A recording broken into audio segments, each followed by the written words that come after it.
Welcome to another episode of Mater Madness, and today we are doing a coolant flush on this Highlander.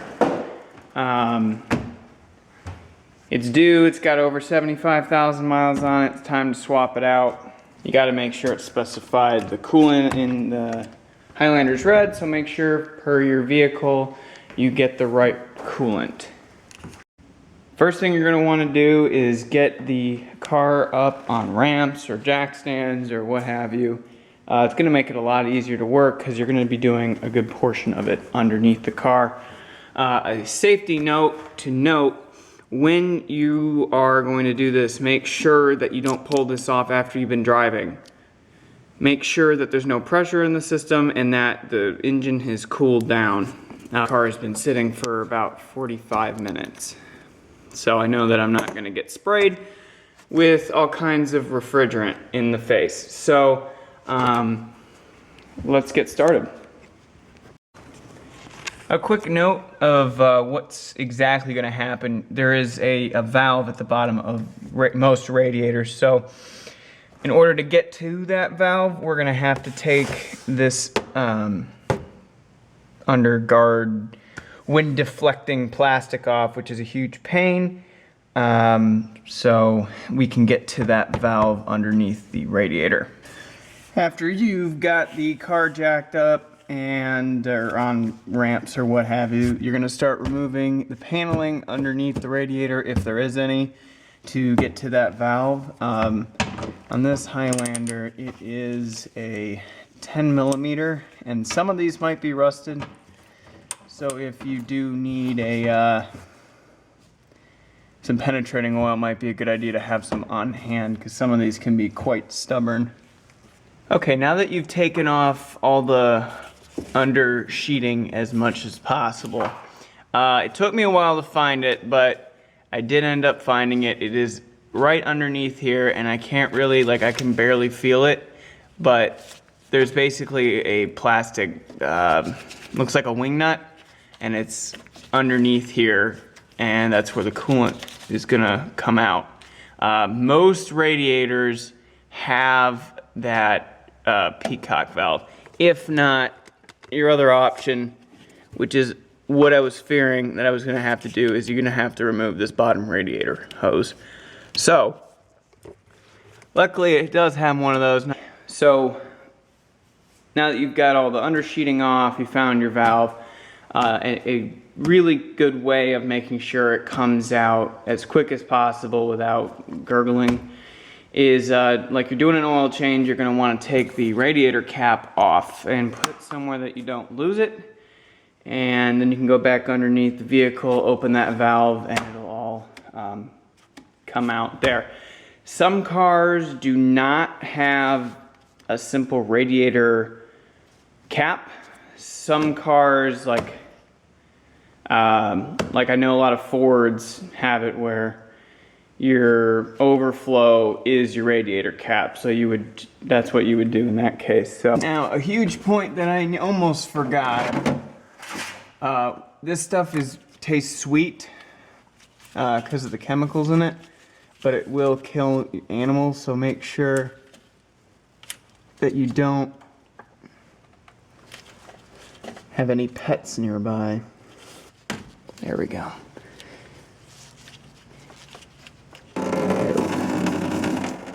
Man, gotta move my light.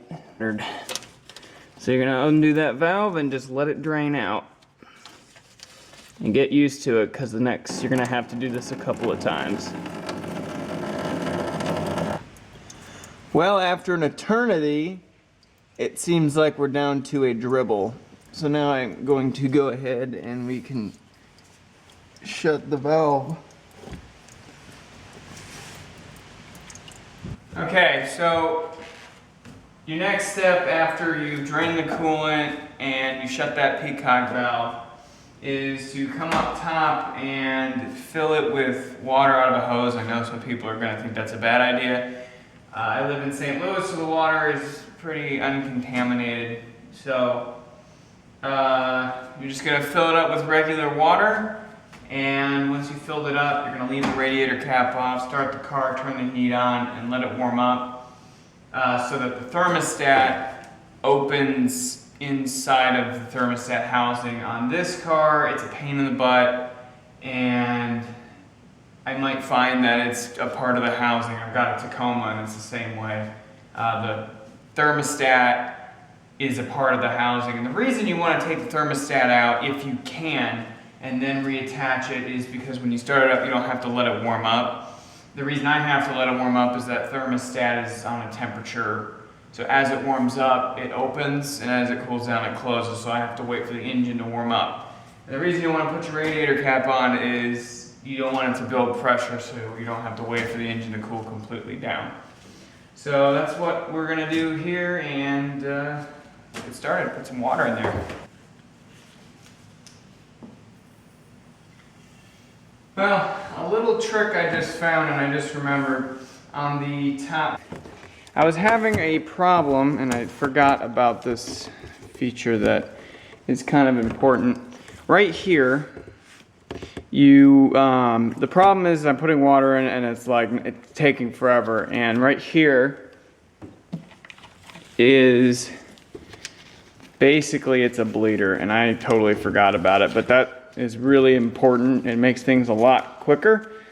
So you undo this bleeder, and then it's able to drain, or I'm sorry, it's allowing you to fill up a lot better. It lets the air come out here, and then the water goes in there, so it's a lot quicker. Leave the radiator cap off so it doesn't build up pressure. If you cannot or don't know where the thermostat is on your car, you don't need to remove it. It just makes it go a little quicker. So leave the radiator cap off, proper ventilation, etc., etc. And then what you're gonna do is hop in the car, and you're gonna put the heat in just a second. You're gonna put the heat up all the way, and then you're gonna wait until it warms up, and then you can drain the coolant and repeat as many times until it comes out. Huge key point I almost forgot. Don't just walk away and let it warm up on its own. Make sure that you don't run low on water, because as the system warms up, that thermostat's gonna open, and as the air goes out, the coolant level will drop, and you leave yourself for the potential to overheat your car. So just make sure you stand by your car and top up the water until either A, no more bubbles come out, or the bubbles have stopped coming out and the engine's up to temp. I am going to expedite the progress a little. What you can do is you can hold the RPMs at about 2. So hold it between 1500 and 2000 until the gauge sits in the middle and it's up to temperature. And you're gonna want to run the heat. When the heat's on in some vehicles, it opens a valve up and allows coolant to flow through the heater core. If the heat's off, then you're not going to be able to flush that coolant out of the heater core, and you basically have just flushed the engine and the radiator, and the heater core kind of got left out of draining the coolant. But in this case, it's going to be water, and depending on that color that comes out will depend if I'm going to do this process again. You want to make sure that the refrigerant or the coolant that comes out is pretty clean. So what we're gonna do now is, it's up to temperature. I'm gonna crawl under there, try not to burn myself under all the hot exhaust pipes now, and dump that water for the second time, and then I'm going to top it up with brand new clean coolant. Filled it, ran it. You're gonna wanna drain it for a second time. Watch yourself underneath the car. Everything's gonna be nice and toasty after you warmed it up, not to burn yourself on anything. So I will say, notice this time it's a lot cleaner, but there's still a little bit of a red tinge to it, which is fine. I kind of expected that, so you're gonna go ahead and let this drain for the second time. But before you put all the plastic on, top it up, put the refrigerant in there, let it warm up, check for leaks, and then when there's no leaks, then you can go ahead and put the rest of plastic pieces back together.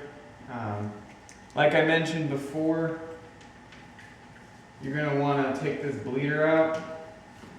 Makes it a lot less messy for adding it. I suggest using a funnel. They make special funnels for this, but this is my coolant funnel, so that's good enough. Just make sure not to dump it all over the place. I still do have a pan under it, so if anything does leak or it doesn't all go into the radiator, then it's not going to dump out all over the place. So I'm just going to start pouring it in. And again, I can't specify how important this is. Get the right coolant for your car.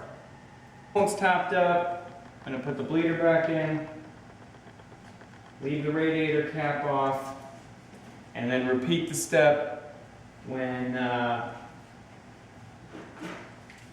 you were heating it up the first time. We were letting the engine get up to temperature. So go ahead and put the bleeder in. Don't over snug it, it's plastic. Oh, squeeze it, make sure you get all the air out of it, and then most importantly, don't forget your overflow. It has a level indicator, so once it's warmed up, fill it to the warm or hot line, and put the radiator cap back on, and that's pretty much it. You can see right there, we do have some bubbles coming out, so it is pushing all the air out of the system, which is why you leave the radiator cap on until it's warmed up, and I'm going to leave it running until I don't see any more bubbles come out. And I'm not seeing any leaks. There might be a couple drips from when I got some coolant or water on the frame a little bit, but you're looking for something that's like clearly a leak. So now that the radiator cap's on, you've seen there's no leak, now you can go ahead and put all the plastic covering back on. Okay, so the everything's all buttoned up and very hot, so don't burn yourself, and then you're gonna just want to go ahead and put back the plastic piece. And so anyways, I'm not going to show you me fumbling around getting this back on, but make sure everything is put back on, and if you live in the salt belt, put some anti-seize or anti-corrosive or whatever on the threads. So the next time you have to go in here for whatever reason, they just come off instead of you having to fight with them. Just to go over a couple of things as an overview one more time. Don't take this off if it's hot and you've just stopped driving. Make sure the vehicle is safely secured with jack stands, or if you're going to use a ramp, emergency brake, and something to put behind the tire. With coolant, do not just dump it out wherever. There's specific places you can take it to that will dispose of it properly. If you have pets, keep them out of wherever or away from wherever you're doing this. Do this as many times as it takes to come out looking almost as good as you put it in. So if you have to do it 6 or 7 times, you have to do it 6 or 7 times. I had to do it on my 87 Toyota out there. Top it up, bleed it out, and yeah, that's it. Thank you for stopping by Mater Madness. Hope you guys have a nice day.